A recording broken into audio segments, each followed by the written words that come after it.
siblings and family members and I, aren't they cute?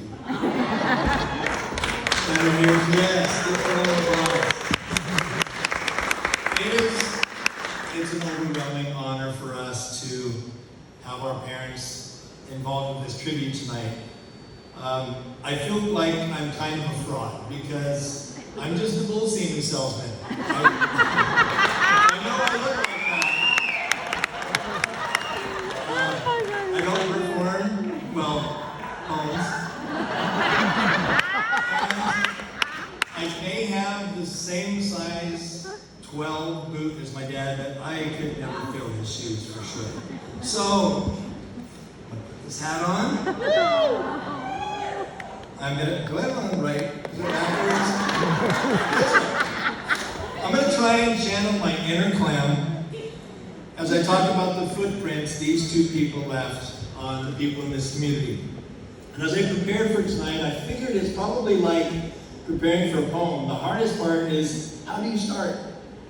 So I think the best place to start is a story about these two kids, born in 1938, 2 months apart, in a hospital here in Salinas, just a couple miles away. Little did they know that their lives would be on a collision course for destiny. Little did they know that their 65-year love affair would touch so many people like you here tonight. Some of you know my mom, so I want to give you my perspective of her. When I think of her, I imagine that when she was born in 1938, she probably cried very little. She was a tough gal. Tough and focused in the first few minutes. She may have held her tongue. Crap. Okay, Clem, help me through this. She may have held her tongue, but she would have kept her big, dark, brown eyes wide open, taking everything in, calculating her next move and what to do. Strong, quiet, observant, kind, and steady with the mantra of her whole life. She was always thinking a step ahead, and she was the one sitting here in the audience when my dad was doing his poetry. She had his poems, and she was there to pitch in when he forgot his lines. And my dad, he was the front man. The romantic, the people pleaser, the comedian. His 35 years as a dairy farmer not only built tenacity, but big, broad shoulders, and those giant rough hands that resembled, with fingers that resembled Swiss sausage. Hands that were too big to use that little cell phone, but they were damn perfect for a handshake. The years of sun and sweat weathered his Marlboro Man face, but his gentle smile could thaw the coldest heart. And at the end of it all, they were a perfect fit. Mom was practical, Dad was a romantic. Now, in the last couple of years, Dad finally got a cell phone. He resisted it.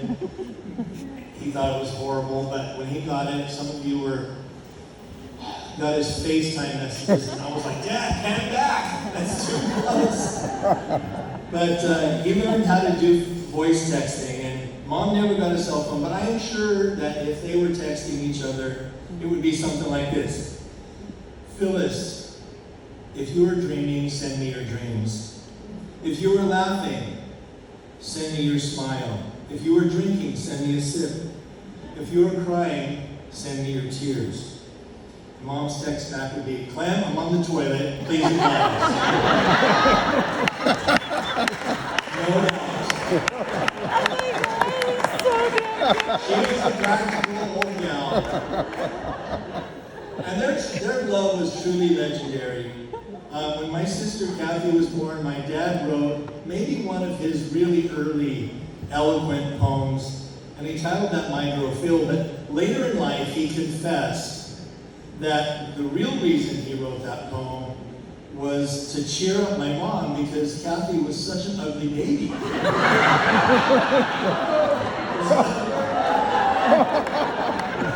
Well, like the cats would try to bury her. That's serious. So I do not think of anyone more appropriate than my sister who's come a long way, Kathy to perform My Girl Phil for you tonight.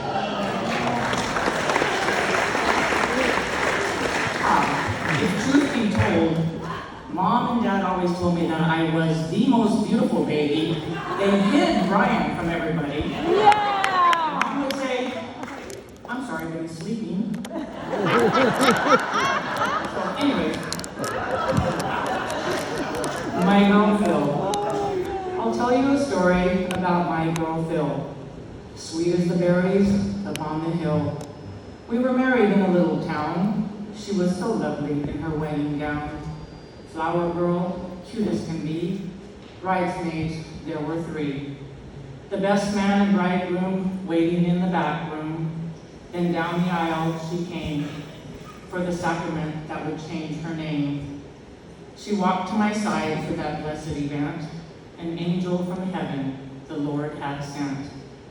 As we stood at the altar with our heads in a bow, the priest read our marriage vows. On her finger I placed the ring that meant everything. The priest pronounced us man and wife and wished us a long and faithful life. I lifted the veil from her face, the image of an angel under the lace. My girl Phil. Then I kissed her gently in the house of the Lord. Married was I to the girl I adored. This was a moment I'll never forget, and as long as I live, I'll never regret. With the priest's blessing and her face so sweet, we walked out of the church for the people to greet. Time has passed, and our first was born a girl, and to us, she did mean the world. Oh wait, she meant the world. Then came a boy who filled our hearts with joy. 2 more sons she gave me. What a happy family. Phil, Kathy, Paul, Brian, John, and me. I remember that day until death do us part. My girl Phil, a wonderful work of art.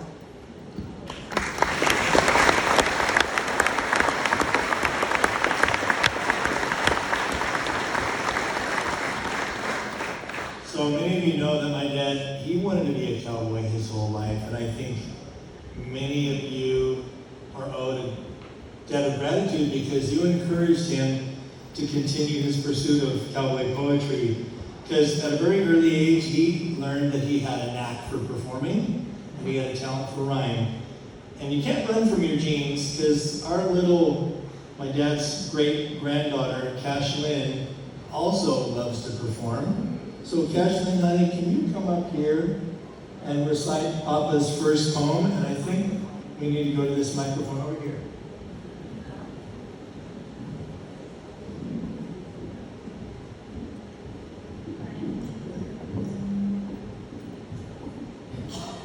Or this one.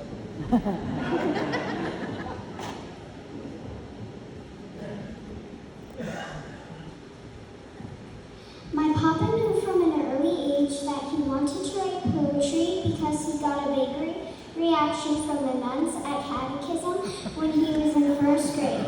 His first poem went like this. I once had a little dog. I gave him a can of corn. He lifted his tail and tooted his horn.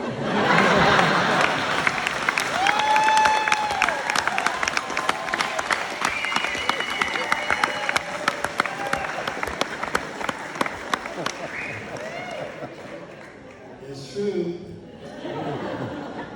My mom was so hardworking, like the hardworking kind that she always had dirt under her nails. And she was a little cowgirl when she was growing up, but my dad, he could only dream of being a cowboy like those on the Silver Spring.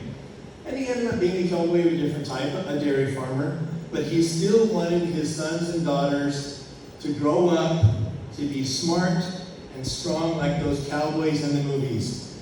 And he was so proud of Kathy because she would have made a great Sister Sarah. Who's Sister Sarah? And Paul, with his smarts and good looks, either a Butch Cassidy or Sundance Kid. And John could have doubled as a stunt double for Hoss Cartwright. As for me, You're probably guessing my dad didn't have Brokeback Mountain in mind.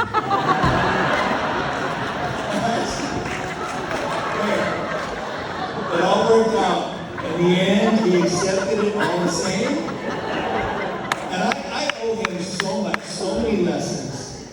And I owe him my career because he was the one that inspired me about cattle genetics and the love for the dairy industry. And at 12 years old, he taught me to breed cows, to do artificial insemination. And breeding cows is no laughing matter. It's kind of messy. But my dad was able to find humor in breeding cows with this poem entitled Stranger's Eyes. I'll try to do justice. You've heard him do it probably before. Some time back, way in 63, I started breeding a herd artificially. Oh, we still use bulls now and then, but artificial insemination seemed to be the trend. Every day after milking and cleanup was done, there was always cows to breed, not for fun. Now, for those who don't understand, semen was held in a pipette in one hand, and a glove covered the other hand and arm, which really wasn't meant to keep you warm. So I remember this stormy winter night, and I was preparing to breed this old black and white. It was dark, getting late, as I walked up behind old number 198. I remember the rain pounding down on that roof that was galvanized with the sound drumming in my ears. The thoughts in my mind were somewhat mesmerized. I started to inseminate that critter with the black and white hide, with the bulb on the end of the pipette burst. So there's no way I could release the semen inside. Well, with one arm up to my shoulder, with my teeth, I pulled the bulb off the holder. There was nothing else I could do, so into the pipette I blew. Now this may sound a little barbaric, but what happened next was almost hysteric. When I was done, I turned around. To my surprise, there was these two good-looking gals standing there with this misbelief in their eyes. My whole face must have turned red. For a moment between us, not a word was said. They stood there with their faces stone gray, and the only thing that came to mind was, ladies, I don't usually do it this way. It turned out that they had a flat tire on this cold, rainy night, and they needed help from my barn, so they saw a light. I heard one say as I was fixing their flat, "Can you believe that guy did that?" So you see, sometimes a situation occurs, you have to improvise, but you should make damn sure it's not witnessed by strangers' eyes.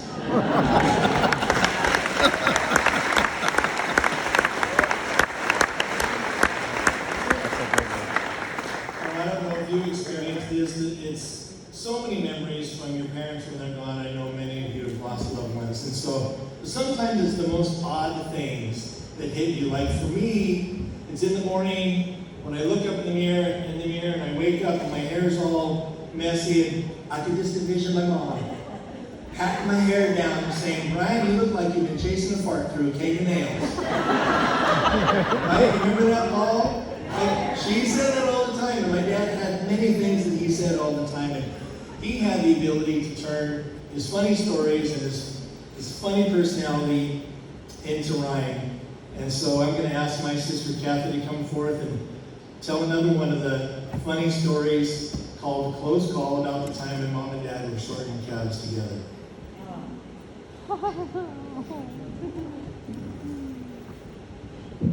Okay, this is called Close Call. I'm going to try to channel my inner Clem dad.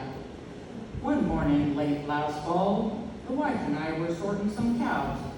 As they followed their mothers and started to bawl, we gathered the herd in a smaller pen. Calves to separate, we only had 10. On foot and cutting out the little critters was my mate, while I was watching and working that all-important gate. Now there was this old bull that we got from a friend. He looked pretty docile standing there at the other end. The wife was about in the middle of the crowd, when that old Ferdinand snorted and headed straight for that old gal. He was coming for her at full force. It was pretty scary, her being on a foot and not on a horse. I was really fearing for her life, for she was one heck of a hand, not to mention my wife. She stood her ground and at the last second waved her arms and let out a yell. Scared that old bull and myself plumb to hell. As the bull thundered by, I saw her mouth start to twitch. And I heard her say, "You dirty son of a bitch." I don't know if she was talking to that bull or me, because I was trying very hard not to chuckle, you see. When she jumped, her breeches she tore, and there on the ground was a wet spot that I didn't recall seeing there before. Luckily, he just missed her by a hair, as the sound of her cussing still filled the crisp morning air. Now we can laugh about it all. With that damn bull, she had a close call. So that evening we had quite a debate. So now I separate the calves and she watches the gate.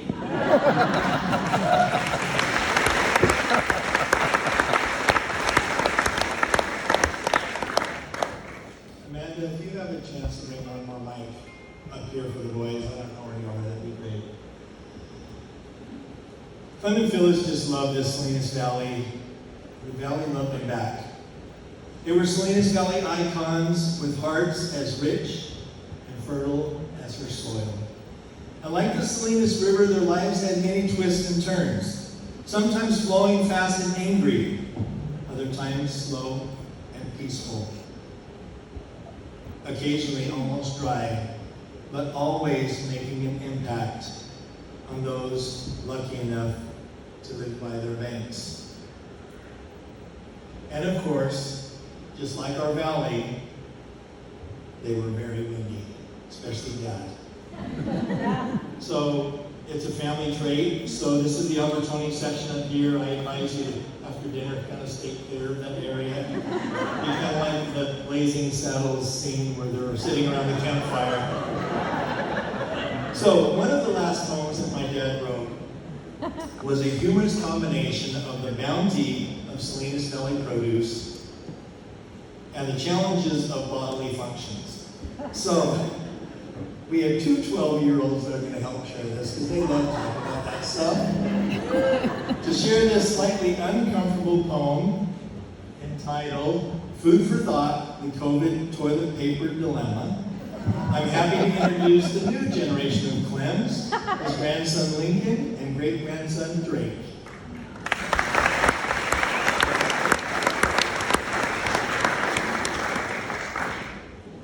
Food for thought, the COVID toilet paper dilemma. Food for thought, organic or not, all these veggies will hit the spot. I ran out of toilet paper, so I used lettuce leaves. Today is the tip of the iceberg, if one believes. Tomorrow, romaines to be seen, but I sure do hope it will get me clean. Butter lettuce with its curly leaf can be quite soothing, but very brief. And when in a pinch, have no doubt, just grab a stalk of them Brussels sprout. And when you've been out of toilet paper for several weeks, from the onion family, you can try some leeks. For those of you prone to have an accident in the shower, you might just keep handy a head of cauliflower. When that TP on the shelves appears sparsely, do it the Italian way with a fresh bundle of parsley. Or when out in the field and you have to do your job, try the old hillbilly standard, the sweet corn cob. If one has the bottom that resembles a parrot, it's a bit tricky, but try using a carrot. The absence of toilet paper is really no joke, though it might be uncomfortable. You could try the artichoke. You will find yourself in a bind sooner or later. Then you might try unsacking an Idaho tater. These These hard times can be a real pain in the butt. It's short and squat, but try squashing it with a butternut. Broccoli was disliked by past President Bush. Perhaps it was unkind to his sensitive tush. Now the celery stick has a contour that is really quite super. Not only do you get your fiber, but it doubles as a pooper scooper. When sitting on the throne, looking at my feet, what comes to mind but a Spreckles sugar beet? And when it's dark and you can't find the light switch, keep your healthy greens handy and grab a bunch of spinach. While in the field on a hot summer day, you can always grab a handful of that fresh green alfalfa hay. And when out hunting with your best trusted pard, in your Cabela's backpack, you can share your Swiss chard. So just like a good neighbor policy, please let us help. From the wise old folk to the spunky young whelp.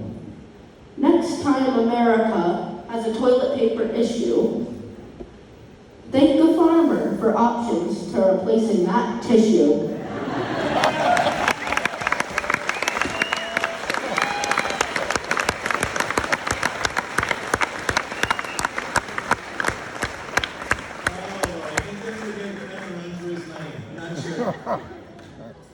So, you know, many of you have grown up on a farm, and it's absolutely the best way to grow up, and especially when you're blessed to be raised by legendary parents.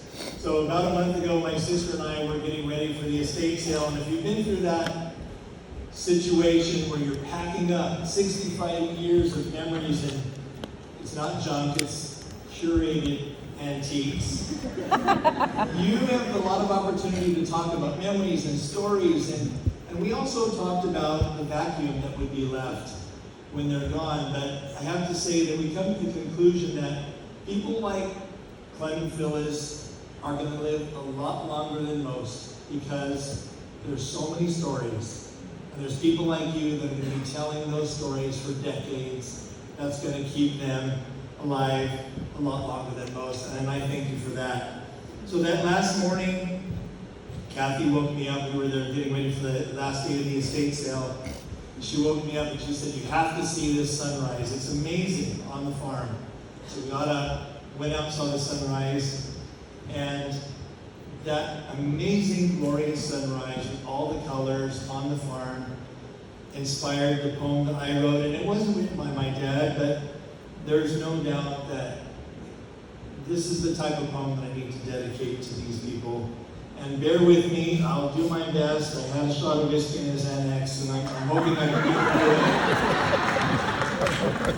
So, how dare I dread a day like today, when the rise of the morn gives such a display. The air so crisp takes me decades back. How many calves did I feed? I surely lost track.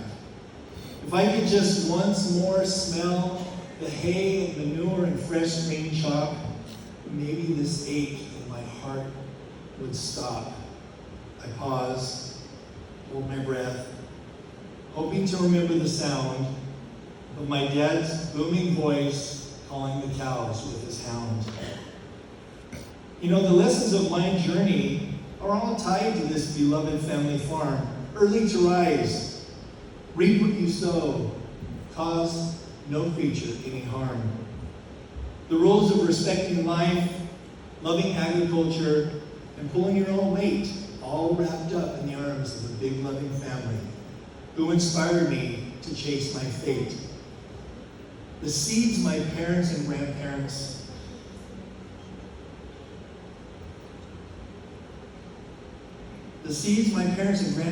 planted in my soul were tended so well. You know what? Some of them died on the vine. Some of them, they bloomed like hell. My mom's tough rules, they kept us in line, and Lord knows I'd sell my soul to have her embrace just one more time. Today is the final day in this home that was once filled with laughter and a few tears and shouts too, but always forgiving thereafter. This home was a haven filled with richness that money cannot replace. Now it's just a freaking house with a hollow echo that fills the space. Today's the day for gathering all my memories of my past 58 years and boxing them up to take with me to get through the tears. Because the real soul of our home is the one that we carry with us wherever we go. And I pray that the spirit of our farm will be carried on row by row. But this should not be a day to reflect with despair as I breathe these last few breaths of my morning farm fresh air. I am who I am because every square inch of this farm was a blessing of love and lessons and laughter and toil and words from the wise. How dare I dread this last sunrise? Thank you.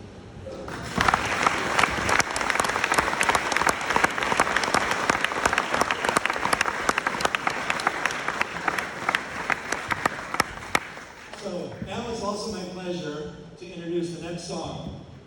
And my cousin Rose, maybe she's back here. Rose is the most colorful member of our family. She is the root of so much happiness and joy and talent, and so honored that she was inspired to write a song for my parents. So please welcome Rose Merrill to the stage.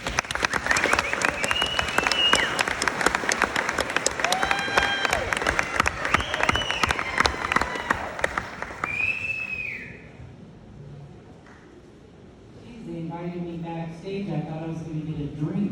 I missed the whole show. You were dry as can be. It's all right. Thank you for having me here. It's an honor to sing for my Uncle Clem and Aunt Phyllis. I wrote this song called Phyllis and Clem.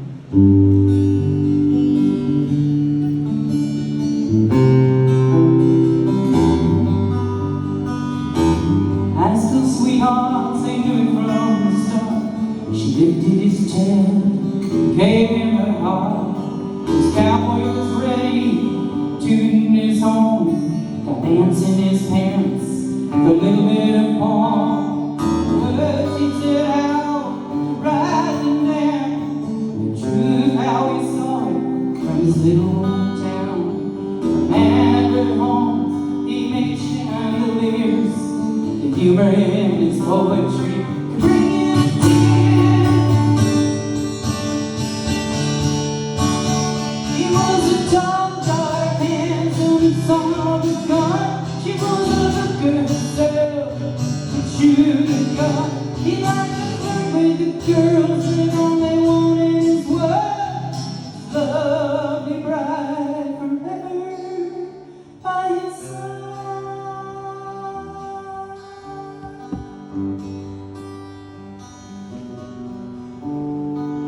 Like his old crow, so we all know, he could party till the break of dawn.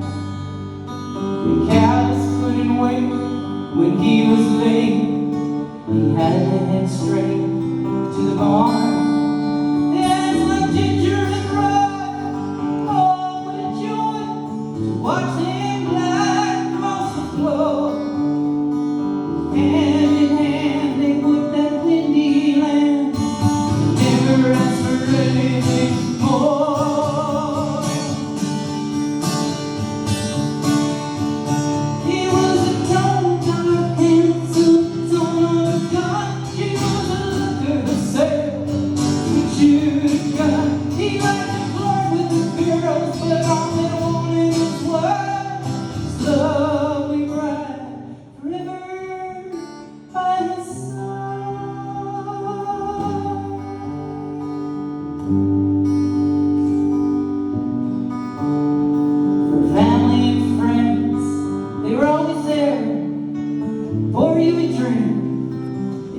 I would share. Tell a few stories, have a few laughs. He'd say, I'm here for you, honey. Just don't ask me for cash. He got in trouble with the law, maybe once or twice. Driving too fast on a Saturday night. Love would have it, no mention of the fight, though it showed largely in his right eye. My mom was scared he might go blind. Never fear, said the cowboy, I still have my mind. He was a tall, dark, handsome son of a gun. She was a looker herself. She should have done. He liked to flirt with the girls, but all they wanted is what? Lovely bride, forever by your side.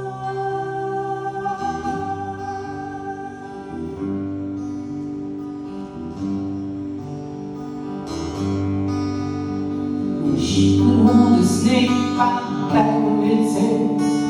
He'd stay in the Jeep till the rattler was due. He was the life of the party, wherever they go. Had to sit down dinner. He'd steal the show. He'd take us two sides to the story, and then there's the truth. You better believe he touched them long in the tube. Now they drifted away, but their ghosts have stayed. In fact, they helped me write this song. So cheers to them, Phylis and Clem. They're right for me, love.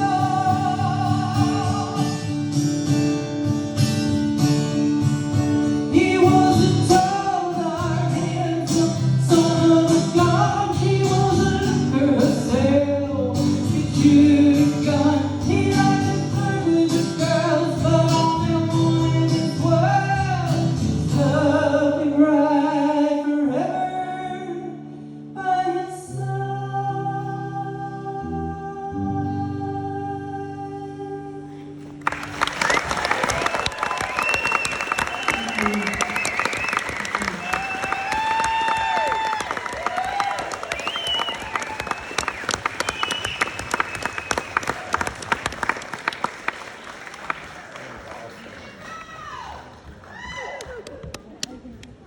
You were late. I'm not talking to you. I'm not talking to any of you. You were all late. Did I pull it out or? Woo, girl. Sounds like an innuendo. One more time, folks, for the Albertoni family. Thank you, everybody. That was so neat. Thank you for sharing your Clem's greatest hits. And on that note, we're going to leave the silent auction open a little bit longer, till about 8 o'clock. And there are some CDs back there with some of Clem's poetry. So if you want to take any of those home, check them out on the back table there. But up next, let's talk about keep the poetry going. Each year, with the Monterey County Free Libraries, the California Rodeo hosts a poetry contest in search of young cowboys and cowgirls who want to try their hand at some poetry. And the two winners this year, we've got, they're printed in your program. One is the Castroville Cowgirl by Janie Martinez. And I'm going to read it because they're not here tonight. A cowgirl was riding a horse. She rode over a bump and she fell down. Suddenly, she felt her head and she had a lump. She got back to her feet. She dusted herself